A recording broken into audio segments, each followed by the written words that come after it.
Episode 76, will these comics make good film and television shows? We got Amazon's Attack, we got Duke from G.I. Joe, and we got the Six Fingers. Let's check it out right now.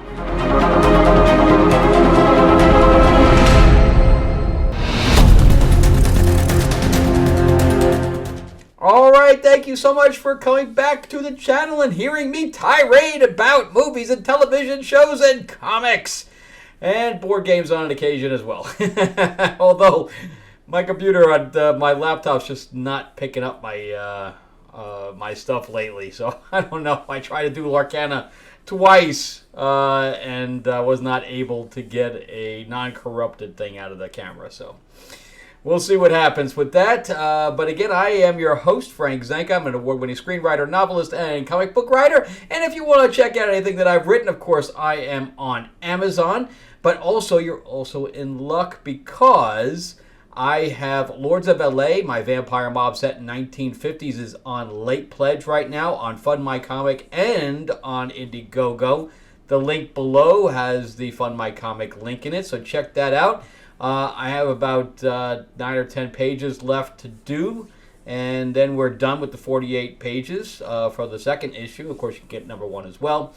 But if you can give anything to that would be amazing. Again, check it out below. And let's jump right into Amazon's Attack from DC Comics. This is a comic that is going in tandem with Wonder Woman. So we have Tom King's incredibly stupid story about the fact that the Amazons there's tens of thousands of them that left Paradise Island for absolutely no reason whatsoever to have lesbian affairs with Americans or Europeans, or since they seem to be all over the country. It makes absolutely zero sense. And then on top of that, we had one of them committed murder of several men that was in a bar. So it was a bar fight scene that ended up in many deaths.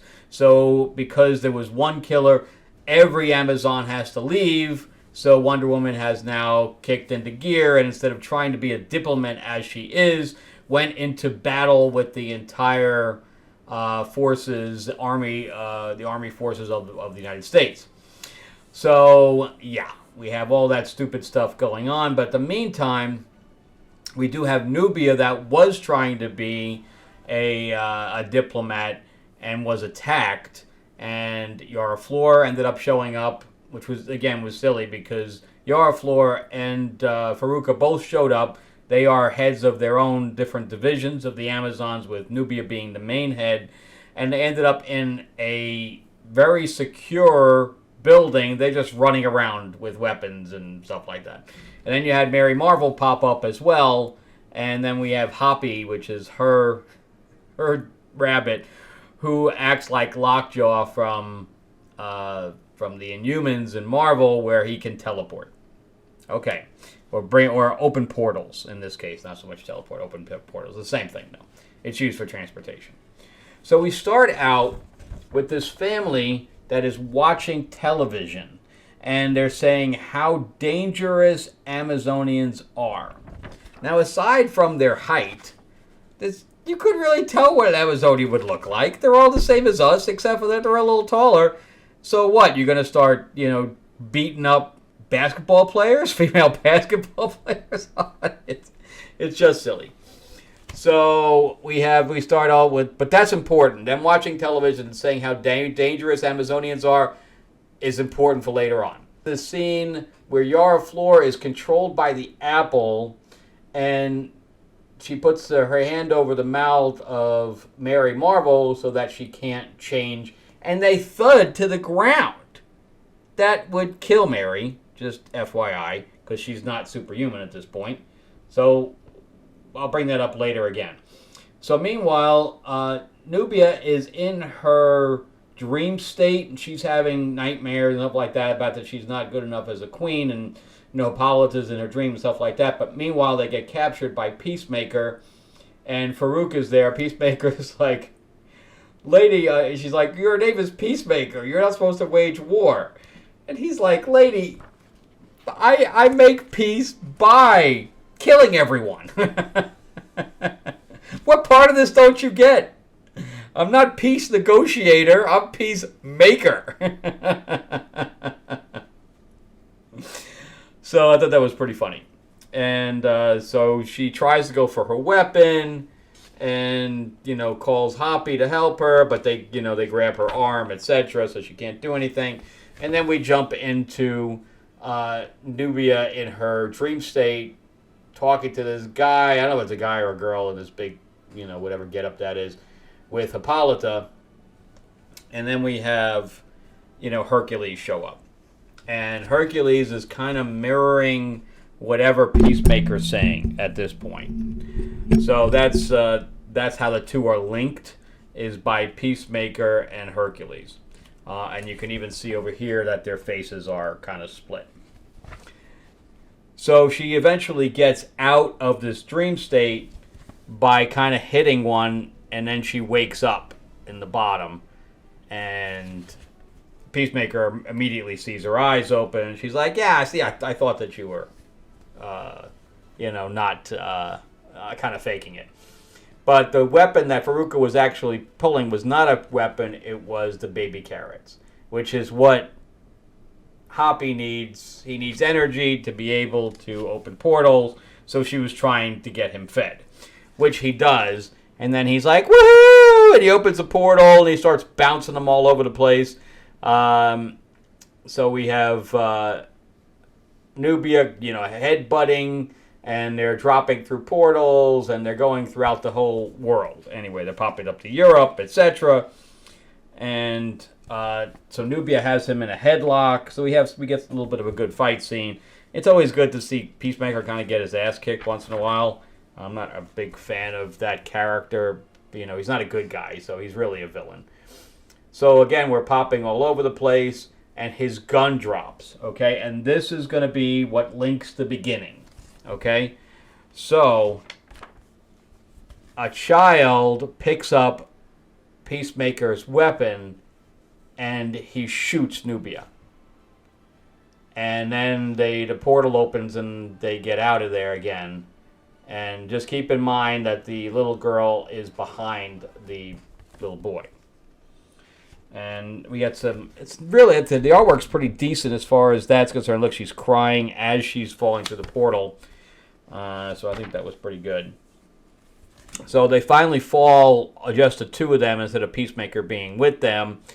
And Faruka goes on this tirade about how man's world sucks. We're always treated like shit. Man's world sucks. Man world sucks. And then this is where it started pissing me off. However, at least the writer was smart enough to say, okay, I'm going to show you two sides of that coin. And Nubia says, no, that's not the point. The point was that the little boy was protecting the little girl from us because he was told about how evil we are. So, okay, I say, all right, I discount that. Now that opinion of what I had of Faruka. And then we jump back to Mary Marvel, who is somehow alive, even though they crashed from like hundreds of feet in the air. And Yara Flor can't fly. So I don't know what is going on there. And she says that man's world is not, every world is filled with evil, but man's world is not only filled with evil. Of course, the evil is there, but it's also filled with hope, which I really, really like seeing that other side of the coin when Faruka is just, pouring out how evil everything is. And then we get to the fact that she talks about somebody is betraying us, and then Faruka slams the shit out of her.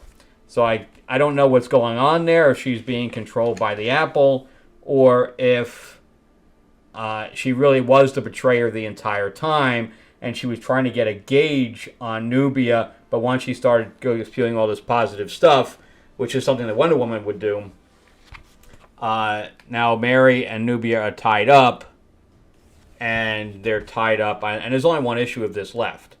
So they're tied up by Faruka. and her eyes are white, so I assume that it's the golden apple is controlling her.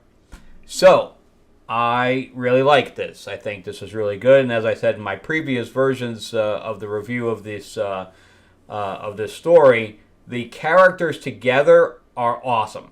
I really like having Mary Marvel in there. I like having the Amazonian queens or princesses, etc., in there, and I think it really works. If you're going to do something outside of Wonder Woman, this would be the way to do it.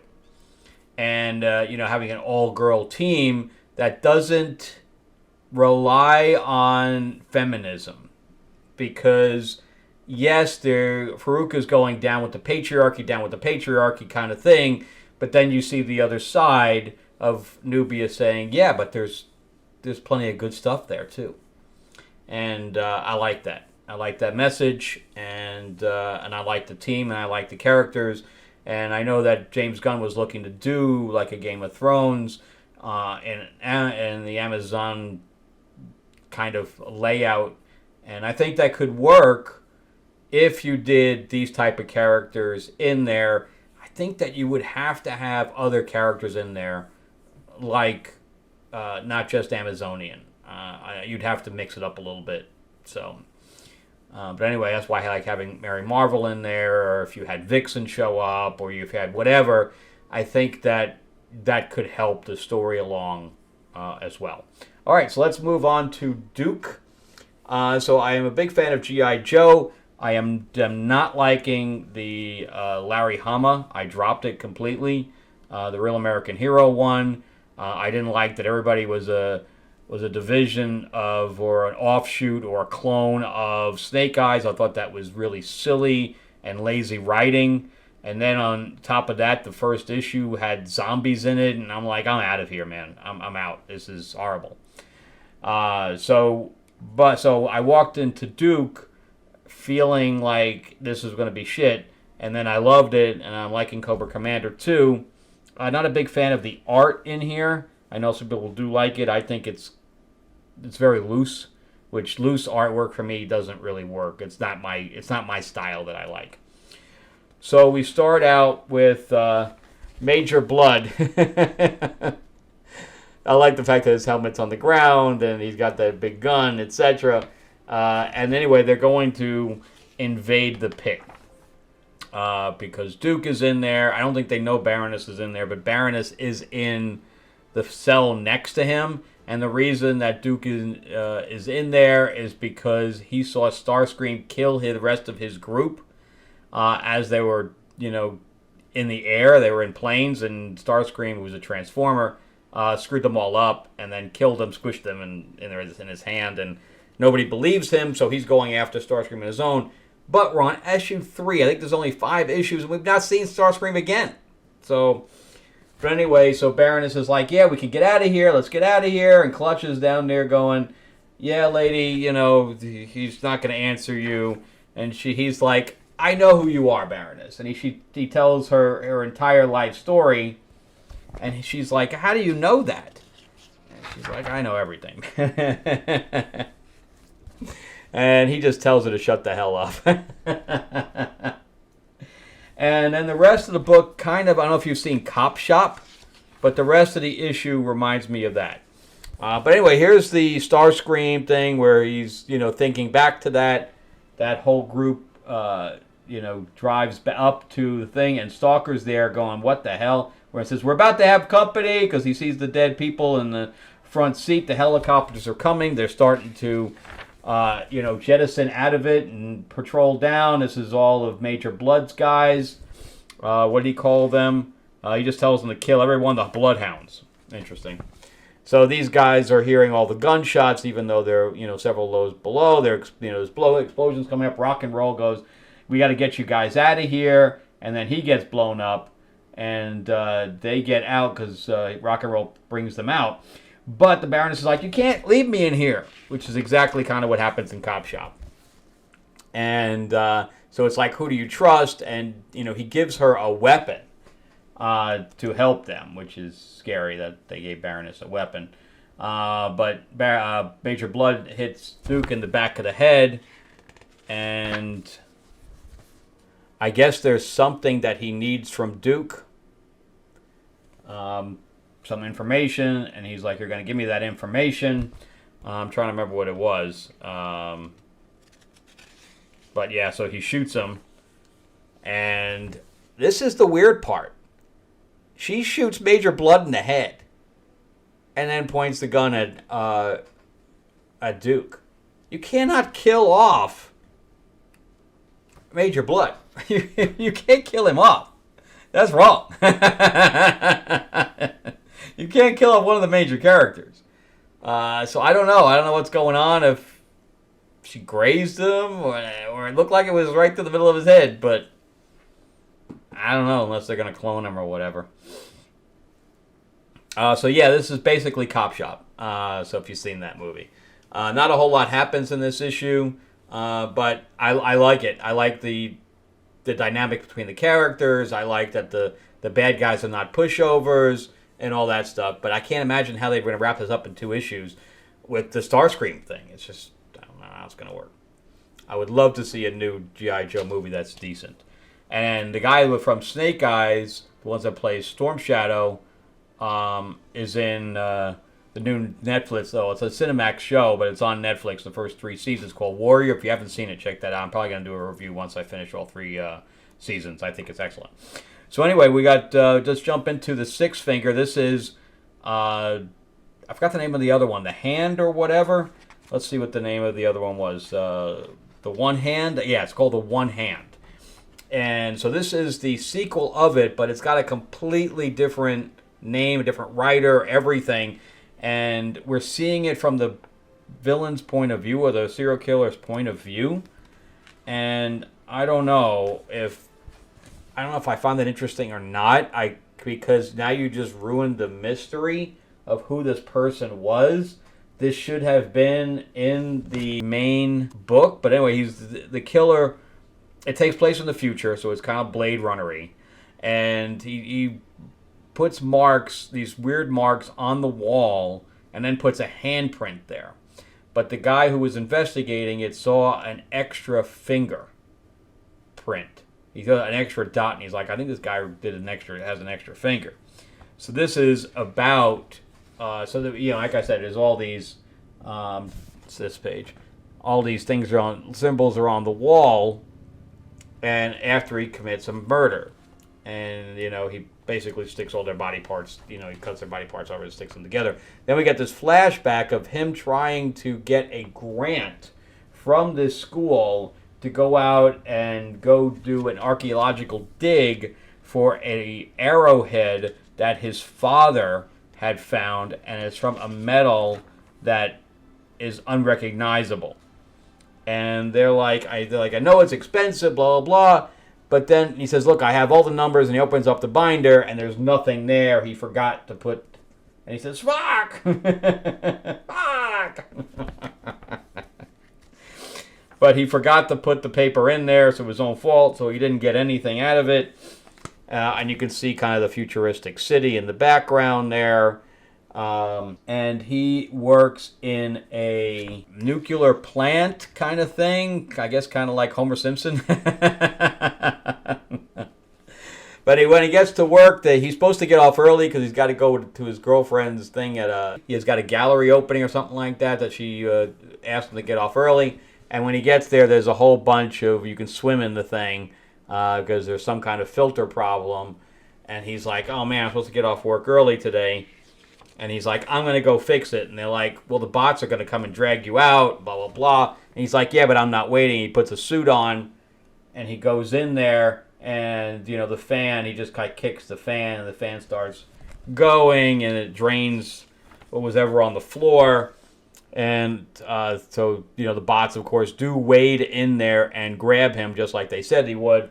And he's, of course, said his boss is like, I have to do 10 million things of paperwork because of you now, because you wouldn't wait, and how many this thing mutates androids, which I don't know how that would work, but that's what she says. So we must be doing a work thing on you. And they said that his toxic level was high, and then we realized that he has a 6th finger because of that. It's a little nub. So there's the picture of that, which is kind of glowing. And he's like, what are you doing, man? So he gets home, and he's like, where's the paperwork that I was supposed to have? Where the hell did I put it? I'm such an idiot. Stuff like that. And then they go to the gallery where we have all these bodies up there. And, this weird woman is kind of heralding over it. And he sees his girlfriend. And there's, again, that weird type of piece of art, sculpture. I don't know if it's a sculpture or if it's real. I don't know what the hell it is. And his girlfriend's like, you try to control everything. And he's like, yeah, you're trying to break up with me. I get it. and she's like, I can't even break up with you without you controlling the conversation. He's like, no, I'm not in control of anything. I can't even control my own life. And she's like, yeah, well, you try. And so she's like, bye, piss off. And she ain't happy about the whole conversation. So he lost his job. He lost his girl. So all of a sudden he sees all these symbols, I guess, in his head with the hand, etc. And he goes to commit the murder, I guess. I don't know. See, this is why you don't do this kind of thing. And there's all the symbols, etc. And it doesn't really make any sense. Because it doesn't really explain, what the motivation for him of committing these murders. He sees kind of like a vision, and then he just kind of matches it. So, again, if we were trying to keep a mystery of who the murderer was, or why they were doing these things, or if we were going to get red herrings in the one hand, now it's almost doesn't even pay to do the one hand because we already know who the murderer is. It doesn't work. It just doesn't work. The whole thing for murder mystery is the audience is trying to figure out who the murderer is, where the twist is, and when that's already given to you on a silver platter, what's the point? So I don't know. I don't know whose idea this was, but it's not good. So for me, this is an absolute no, because it ruins not one book but two now. So now do I still collect anything? I don't know. I'm already disillusioned by the whole thing. So no matter how good the writing, and again, there's no motivation for him that we've even figured out. I saw a vision. So now we're into supernatural stuff, which makes it even worse. People don't go see murder mysteries because of supernatural things of having visions. It just, whatever. All right, so we have Duke, which is great. It's really good, even though the story was small. And I thought Amazon's Attack was good as well. So I got 2 out of 3 there. I'm really sorry about the sixth finger that I just kind of went, eh? Anyway, thank you guys so much for watching. I really appreciate you guys watching all the way to the end. Let me know what you're collecting. Are you collecting any of these? Do you have a similar opinion? Do you think I'm crazy? Do you hate them all? Do you love them all? All that stuff. So let me know what you guys are thinking, what you guys are collecting, if you have any suggestions of things I should be collecting and not. Also, remember that Lords of LA is on Fund My Comic, the description below. It's my vampire mob set in 1950s Hollywood, guest starring Marilyn Monroe. Of course, it was 1950, so I put Marilyn Monroe in there. And then on top of that, we have plenty of vampire and vampire action. We have blood, sex, and fangs. And yeah, it's definitely a more mature book. Also, Mark Spears and I are working on our card game. I will be leaving for Kentucky to go to Gamma, which is the gaming convention that's only for distributors and retailers. So it should be interesting. I'm trying to see if I can't get Destiny Aurora back off the ground. All right. Remember to check out some other videos. Also, give me the thumbs up. Give me the middle finger. Give it all to me. But also, subscribe. It's free. If you're not subscribed, why the hell not? All right. Ring that bell. All right. Talk to you guys soon. I'll see you guys on the next one. All right. Bye-bye.